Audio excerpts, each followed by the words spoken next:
So behaviors are shaped by the places where people spend their time. So for kids in schools and after school care programs, churches, for families it's in their communities and within the neighborhoods that they live in. And what we know is that if people don't have healthy choices, they can't make a healthy choice. So these organizations are doing everything possible to give children and families opportunities and making it an easy choice. We're kind of stuck on an island out here. We don't really have access to public bus service. We don't really have anywhere to walk to for recreation or for healthy eating or that kind of thing. So I guess you're on a food desert or physical activity desert. The Stonecrest community is one of the Raleigh Housing Authority communities.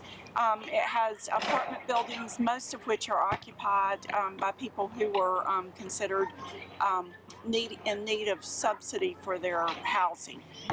We work with the at-risk population, and their access to things is not as great. So there are some needs there, and I could see, it's not across the board. None of our kids are exactly the same. But there are some.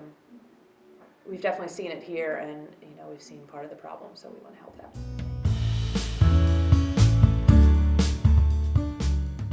We began as a community garden, and there was a team of 3 youth from the neighborhood who were employed by Interfaith Food Shuttle to manage the garden, and they learned a ton of farming skills and things like that. And over time we got feedback from the community that they'd like to have smaller plots that were easier to access. A lot of folks here are on disability, they can't walk very well, they're just not terribly mobile, or a lot of very pregnant mamas and stuff like that. And so folks were like, can we have something that's closer that we can keep an eye on and that can just sort of be our little plot? And so we transitioned the model to fit the community's needs that way.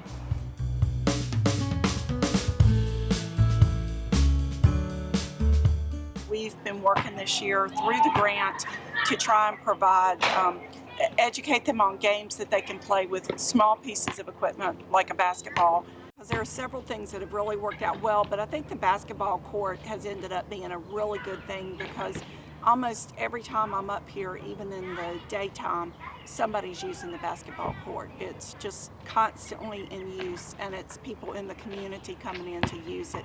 The cooking class is based on teaching recipes and ways of cooking using budget items that are nutritious. So it combines the fact that you have a low food budget with staying nutritious, not just turn into junk food.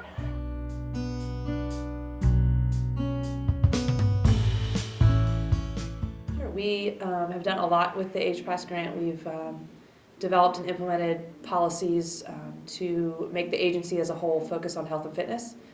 We developed a healthy eating policy that kind of outlines some things that need to happen at each event, sponsored event, activity that we host or that the agency as a whole is involved in, as well as a physical activity policy that kind of mandates some opportunity for physical activity throughout meetings, events, and activities as well.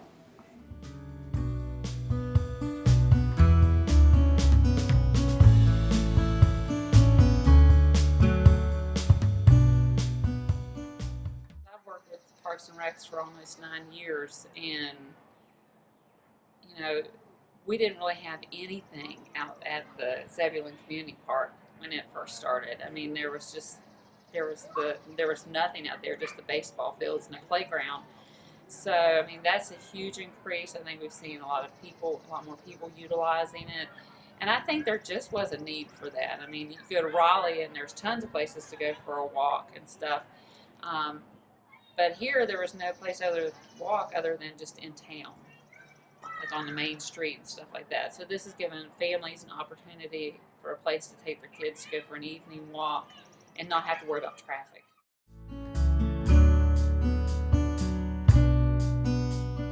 My name is Ashley Hohenberger. I'm a youth development professional here at the Wake Forest Boys and Girls Club. I've had parents come up to me after leagues, after games, and say, my kid comes home and they want a healthy snack, not the bag of potato chips. So it's a great feeling knowing that it's impacting the kids.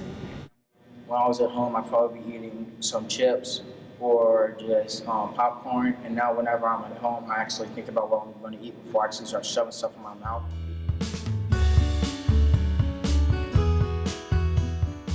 we've been doing this now since, well, for 3 years, and we've had some of the same kids come in from the very beginning, and they're still stuck with it. And the old saying is the kids vote with their feet, so if they like a program, they stick with it. So they tend to have stayed with it, and if they hadn't been doing this, they'd be sitting at home. We know that when people feel better, that they bring their best forward in other areas of their life, in school, in work, to their families, to their churches, to their community. And ultimately, that's why this work is so important.